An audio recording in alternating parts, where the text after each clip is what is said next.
Bom dia! Está no ar o programa Dicas da Veveta. Aqui você vai saber tudo sobre o mundo pet. E hoje o tema da nossa entrevista é sobre a relação de pet com tutores.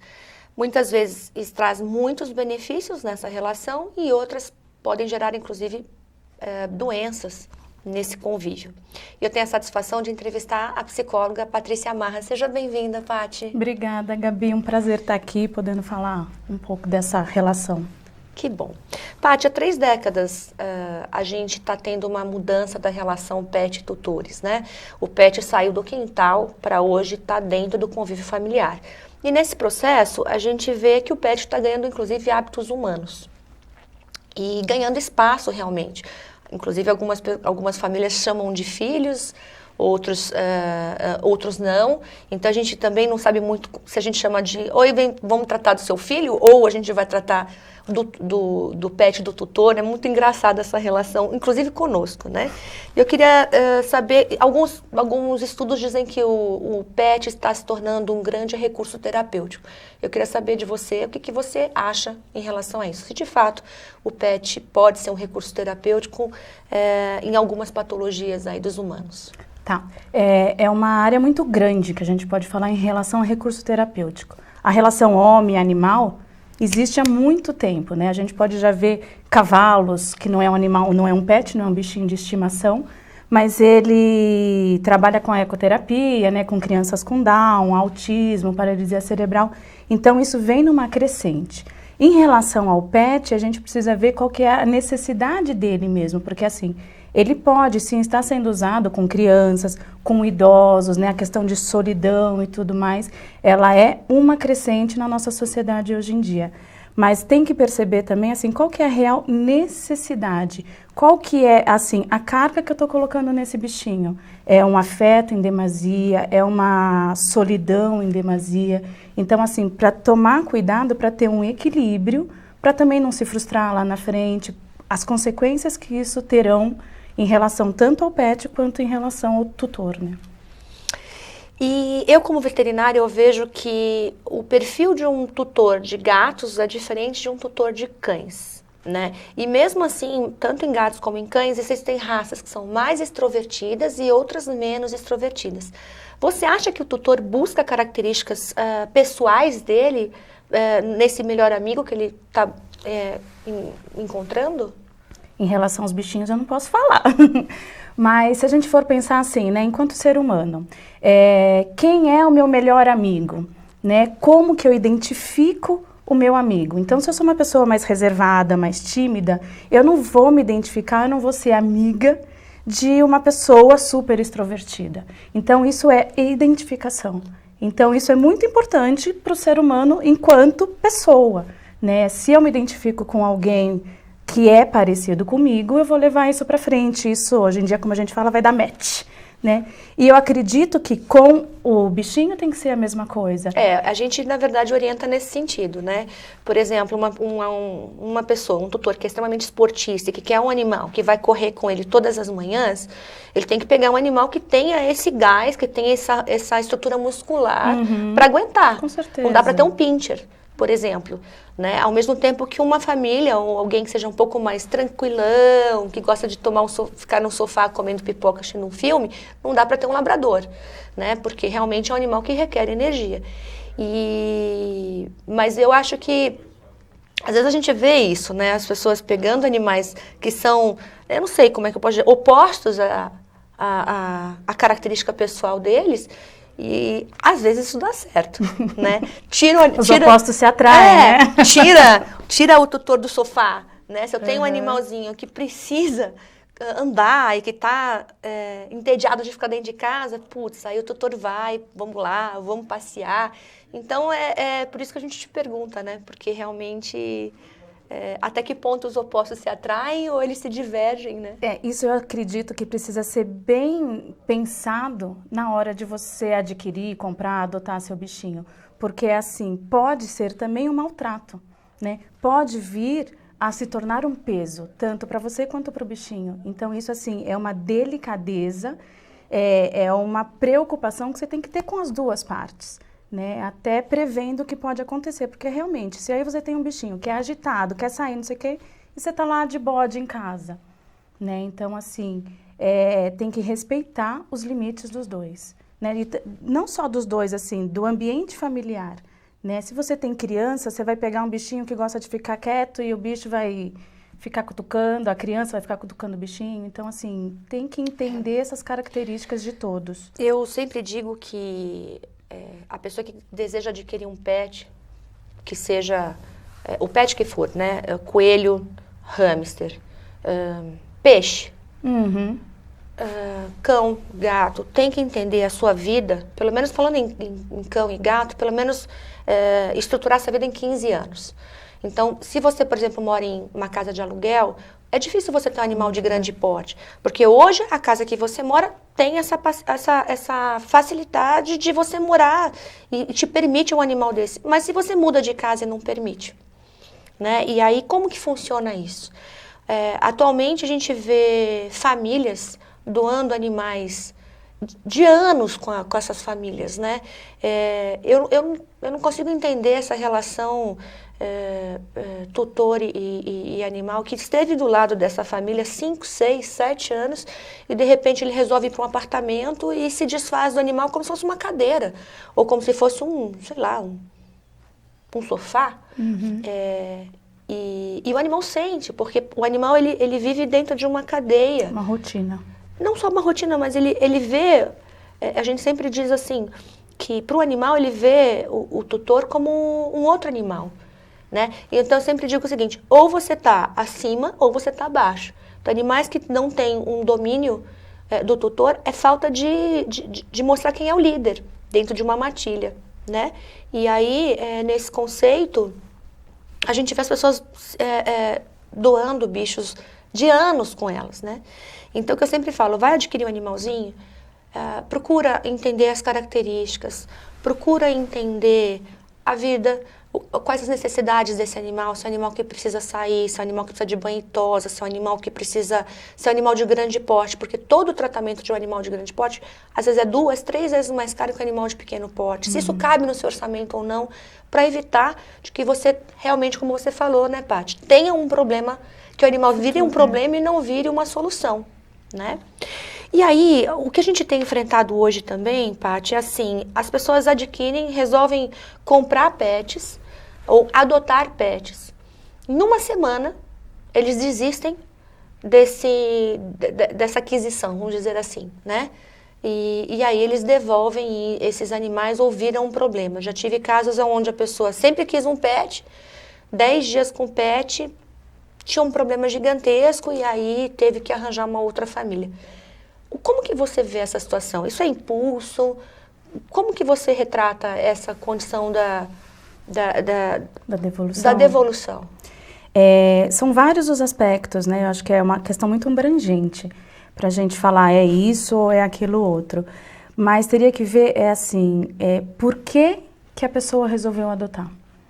Né? Às vezes porque tem uma criança que está muito sozinha, uma criança que é muito tímida, e então eles querem que essa criança, esse pet faça companhia para essa criança. Ou às vezes a pessoa fica muito sozinha, só que aí assim, justamente, o bichinho vai ficar o dia inteiro em casa sozinho, ou então ele faz muita bagunça e a pessoa não estava preparada para isso. E aqui justamente, né, quando a gente pensa em pet, normalmente a gente pensa em cão e gato. Mas tem outros bichos, né, como você falou mesmo, um ratinho, um coelho. Como que é estar com esse bichinho dentro de casa?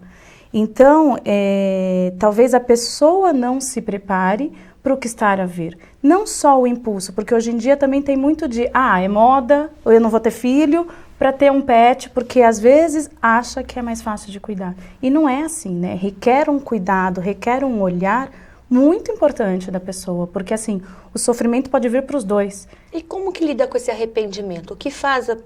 É uma decisão, acho que muito grande você chegar e pegar um animal, seja ele adoção ou compra. E aí gera um arrependimento nessa pessoa a ponto de ter que devolver. E a frustração dessa situação do tipo, eu não fui capaz de manter esse animal, eu não ou esse animal, enfim, mudou a minha rotina. Como que fica essa questão da frustração? Aí é uma questão importante da gente trabalhar que, enquanto seres humanos, a gente pode juntar a frustração com responsabilidades, né? Então, assim, eu conheço os meus limites, eu sei até onde eu posso ir. Aí a gente abrange para várias áreas, né? Não só em relação ao pet, né? Mas, assim, como eu estou preparado para lidar com essa perda, né? Foi no impulso, não foi no impulso? Então, assim, é muito delicado essa situação porque, infelizmente, a gente não está preparado para lidar com frustrações, né? E, ao contrário disso, a gente coloca uma expectativa tão grande em ter um pet, na alegria que ele vai trazer, né? O sonho é uma coisa tão linda, maravilhosa, que quando você lidar com a realidade, isso é mais complicado. Então, assim, eu tive casos de pessoas, assim, que tiveram perdas, né, de um pet, que conviveram anos, e, assim, é um processo de luto mesmo, né? A gente precisa trabalhar isso, não só em relação a essa frustração, porque também tem, assim, o que você vai fazer? Você vai substituir? Você vai colocar um outro? Né? Isso também é uma outra questão que se substitui um familiar, né, vendo pela essa questão de que muita gente adota um animal de estimação como membro familiar. Pois é. Paulinho, solta aí nosso vídeo do Dicas para vocês. Oi pessoal, no Dicas da Veveta de hoje vamos falar de 9 alimentos altamente proibidos para seus pets.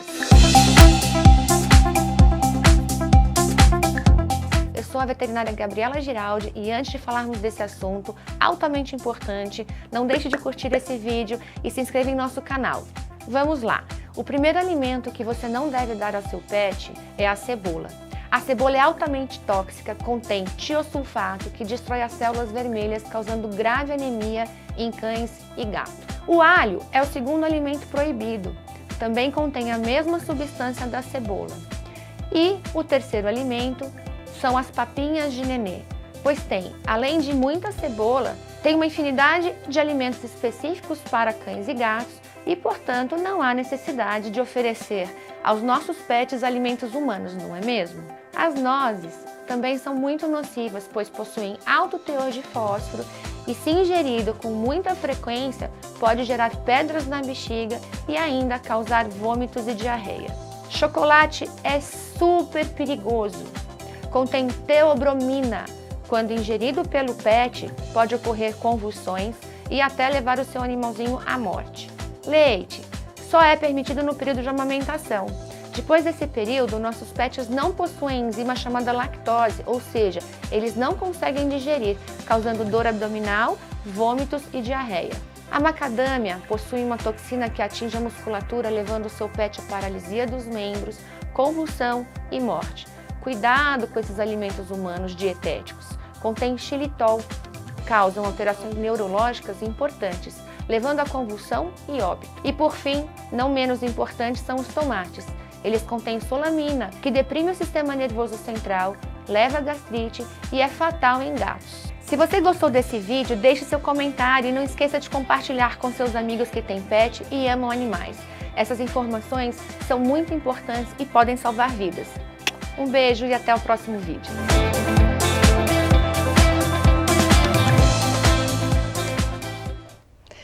Olha só, queridas, dicas como essa, todas as semanas eu faço uma nova dica para vocês no nosso canal.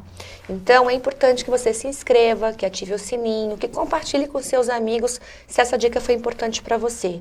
A intenção, na verdade, é trazer informações que ajude e auxilie no seu dia a dia, tá bom? Paty, me diz uma coisa, a gente tem tido casos de maus tratos de humanos em relação aos pets, né? Pessoas que deixam animais com privação de água, privação de comida, ou que maltratam efetivamente. A gente, como médico, a gente consegue avaliar isso no consultório, o animal maltratado. Mas a pergunta é, o que faz um ser humano? Quais são as características que a gente pode ver num ser humano que leva esse ser humano a causar maus tratos? Para que a gente possa, enquanto médico, tentar, de alguma maneira, agir para estagnar esse processo de maus tratos nesses pets.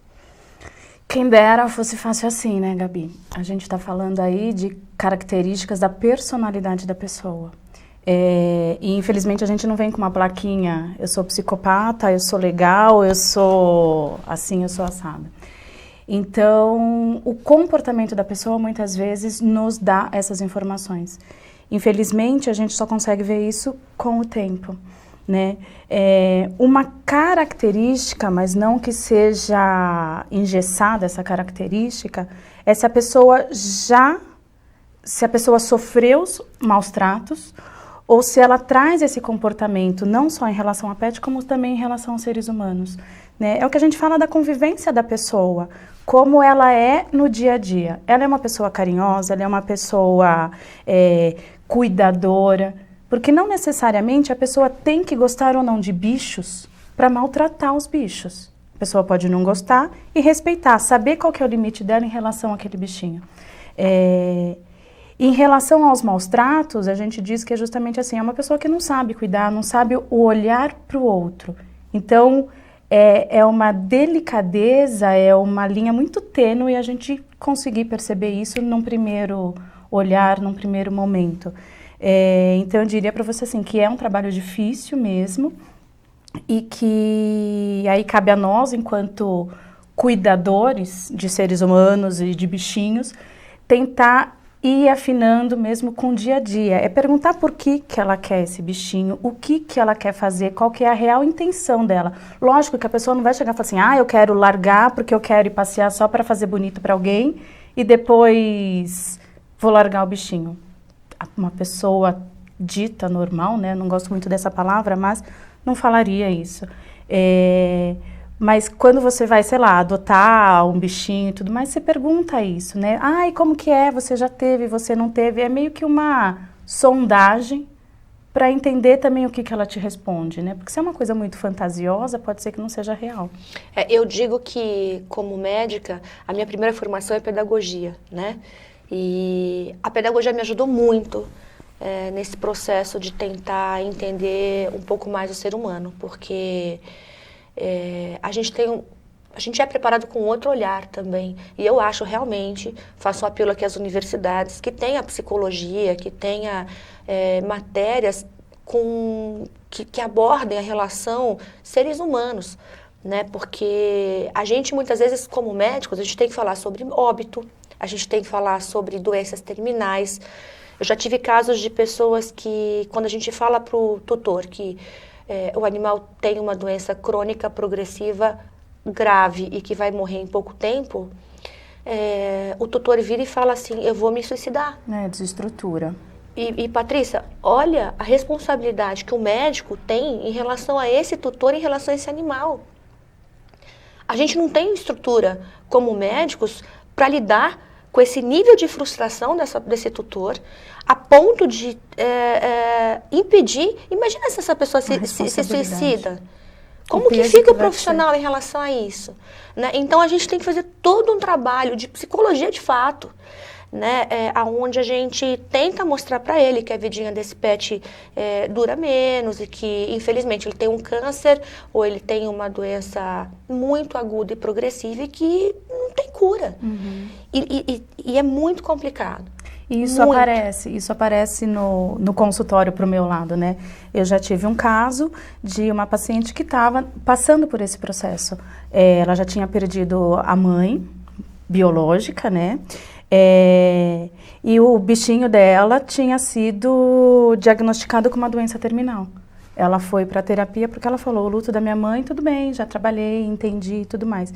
Mas como conviver agora com ele, que é a última parte da família que eu tenho, né? Então, assim, isso está sendo uma crescente também no consultório. Eu acho até que os psicólogos que lidam com esses pets, essas pessoas, deveriam fazer um contraponto com os médicos que cuidam dos animais dessas pessoas, sinceramente, porque ajuda, né? É a visão de um profissional cuidando da pessoa e a visão de um médico cuidando do pet. Eu acho que essa junção de profissionais, eu acho que é só benéfica, né? Pátia, deixa eu te falar uma outra coisa. Eu e meus colegas, a gente enfrenta muito um problema grave dentro dos consultórios, que é a mentira, né? Tutores chegam mentindo o caso de fato, ou escondendo parte da situação. Ai, poxa, doutora, isso aqui eu vi ontem. Você vê que é uma ferida crônica, antiga e tudo mais. O que leva? Porque você concorda que se ele levou para mim, é para que eu resolva o problema? E se ele mente para mim, ele dificulta que eu resolva o problema? Eu não consigo entender o que faz um ser humano mentir numa situação de consulta, né? Afinal, a gente está ali em prol do pet dele, né? É curiosa essa situação, né? Para não falar outros adjetivos. Por que uma pessoa mente? Né? Se a gente for pensar assim, o que leva uma pessoa a mentir?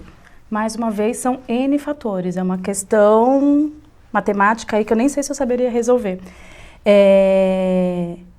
Se a gente for pensar para o lado humano, a gente volta na questão da mentira em relação a uma frustração, em relação a uma vergonha. A gente pode associar a mentira a N fatores, mais uma vez. Então, assim, é entender o que leva esse paciente a mentir. Mais uma vez, é uma situação difícil e delicada da gente fazer isso num atendimento. Eu tenho, olha que contraponto, né? Pacientes que chegam na terapia, para fazer terapia pessoal, e mentem. O que eu costumo dizer? Que mentir ou omitir, às vezes, né? Como você falou, a ferida já está lá há um tempão, ele fala que está lá desde ontem. Ele está mentindo para ele. Na minha terapia, é o processo dele que ele está omitindo. Então, assim, essas informações ele está mentindo para ele. Então, é tentar entender essa lógica do que levou ele a essa mentira, porque às vezes é uma vergonha do fracasso. É uma frustração para ele e ele tem que aprender a lidar com isso. Não estou com isso justificando a mentira, né? Mas é entender que é uma coisa muito subjetiva e muito pessoal do indivíduo, enquanto ser único. Né? E isso é o que leva talvez ele a mentir, que leva ele a omitir alguma informação e tudo mais. Eu já tive casos onde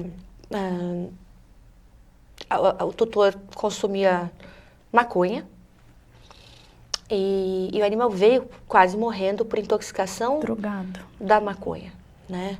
Ou de remédios, ou remédios para dormir e tudo mais. E a gente tem que chegar para o tutor, assim, pisando em ovos, né? Olha, me perdoa, com todo o coração, eu preciso saber se existe a possibilidade do seu animal ter ingerido um remédio, ter ingerido a maconha, né? E aí a pessoa morre de vergonha em relação a isso, você está vendo o caso. E teve uma situação que foi horrível, porque a gente contou para a mãe que o filho estava usando a maconha. O cachorrinho da família chegou intoxicado, tinha todo o quadro de intoxicação pela maconha.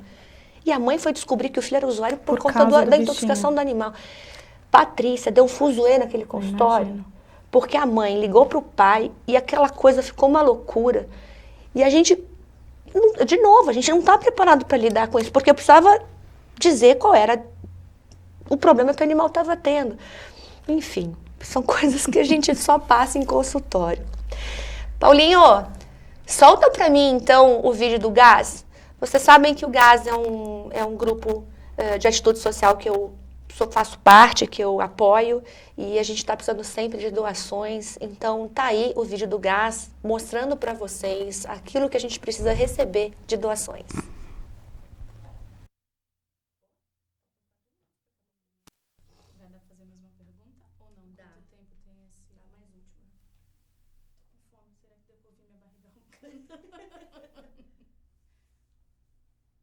Qual que vai ser? Quer deixar das crianças para outro dia e qualquer coisa a gente faz um... eu vou quase terminar essa, com a das crianças. Você vai terminar com ela? Porque eu vou falar, qualquer coisa a gente faz uma só de criança. Não, depois a gente entra nisso, vamos falando das crianças. Vou falar um beijo. Opa. Olha só, você pode ajudar o Grupo GAS levando na Avenida Lins de Vasconcelos, 1988, tudo aquilo que você puder doar é muito bem-vindo. Patrícia, Para a gente encerrar a nossa entrevista, que na verdade eu queria conversar muito mais, tem muito mais coisas para a gente saber, mas uma outra oportunidade a gente fala sobre o assunto. E se quiser saber mais, tem os contatos da Patrícia Marra para você aí, ou pode usar as nossas redes para a gente poder falar sobre passar as respostas que vocês precisam saber. Me diz uma coisa, com quantos anos a criança já pode ser cobrada de responsabilidades em relação ao pet? Colocar comidinha, limpar o local onde o animalzinho fica, até que ponto isso ajuda a criar responsabilidade nessa criança, ou você pede uma responsabilidade numa idade que ele não está pronto para assumir? Essa resposta eu posso dar em meia hora, tem um programa inteiro para isso, como vai ser? É muito delicado a gente falar essa questão de responsabilidade versus idade, ainda mais quando a gente está falando de uma criança. Ainda há pouco a gente estava falando de responsabilidade de adultos e a gente vê que muitas vezes ela falha. E na criança é uma questão assim de costume, né, de educação. Aí eu junto, né, a pedagoga com a psicóloga e a gente vê assim, como que você está educando o teu filho? Você ensinou o teu filho a tirar o prato da mesa com 5 anos, 4, não, desde pequenininho ele coloca a mamadeira na pia, né? Então assim... Nunca parei para pensar nisso. Mas é verdade, a base é aí. Justamente, por que ele vai ter que ter responsabilidade com o outro se ele não tem com ele? Né? Ele guarda os brinquedos dele depois de fazer aquela bagunça na sala, que é saudável. Mas também é saudável essa educação, né? Então, assim... E, gente, pera lá, cocô fede, xixi molha, dá trabalho, né? Você não tem que só jogar um paninho em cima. Então, assim, essa responsabilidade vem da educação dos pais. Então, assim, é ensinar a... Guardar seu tênis depois que tira, colocar roupa suja no cesto. Gente... Patrícia, eu tô chocada porque de fato é isso. E a gente nunca parou. Como é que se você não traz essa base pro seu filho, não tem como querer que ele cuide do pet. Exigir depois, porque é justamente assim, quando a criança pede, eu quero um cachorro, eu quero um cachorro, eu quero um cachorro, eu quero um cachorro. Aí a mãe vai lá e diz, eu vou te dar de aniversário. Ela fica naquela expectativa, mas ela sabe de tudo isso do cachorrinho? Né? Ele sabe em relação ao cuidar ou não cuidar, não é o merecer ou não merecer. E isso fica triste também, porque assim, você só vai dar se ele fizer isso. E a gente costuma dizer, inclusive, para as crianças, se você for obediente, eu vou te dar um cachorrinho. Então ele é obediente naquele espaço. Aí depois como fica? E aí tem outras questões para trás, porque é justamente como que o bichinho vai ficar depois? Né? O pai vai ter condições de cuidar? Ou tem alguém, né, um outro cuidador em casa que dê essa atenção para esse bichinho? Então, eu diria que a coisa mais embaixo. É mais embaixo. Gente, eu adorei essa dica, Paty. Realmente, eu nunca tinha parado para pensar nisso, mas é fato, dentro do consultório a gente pode falar para o cliente mesmo, né, para o tutor. Poxa, mas o seu filho tira o prato de comida? Então, se não tira, se não põe a roupa suja no cesto, não tem como ele resolver cuidar do pet. Ele não conhece, desculpa, ele não conhece essa realidade, ele não conhece essa responsabilidade. Né? Então, é assim, é aí que você vai ensinar o beabá da coisa, né? Os primeiros passos até para amanhã ou depois ele não ser um adulto que possa abandonar um cachorro, um bichinho por aí. Paty, muito obrigada pela entrevista, adorei. Eu que agradeço. É sempre bom a gente poder falar sobre a parte da psicologia em relação aos pets. Eu acho que cada vez mais a gente precisa desse elo entre profissionais que lidam com o psique, né, dos seres humanos e os animais. Eu adorei, espero que vocês tenham gostado. E o próximo programa, que vai ser no dia 2 de dezembro, ao vivo, a gente vai estar falando com a Larissa Rios sobre o site dela, chama Turismo de Quatro Patas. As férias estão chegando e aí você vai ter um monte de dicas gostosas para você poder cuidar do seu pet ou curtir o seu pet durante as suas férias. Tá bom? Eu agradeço demais a audiência, a gente vai deixar os nossos canais. Próximo programa a gente vai estar com o nosso celular ao vivo, para a gente poder tirar dúvidas com os nossos entrevistados e comigo, se vocês precisarem. Então o telefone vai ser 11 97461 7560. Daí no próximo programa a gente já vai estar ao vivo e vai estar respondendo tudo aquilo que você quiser saber. O meu beijo. Paty, mais uma vez, obrigada e até o próximo programa.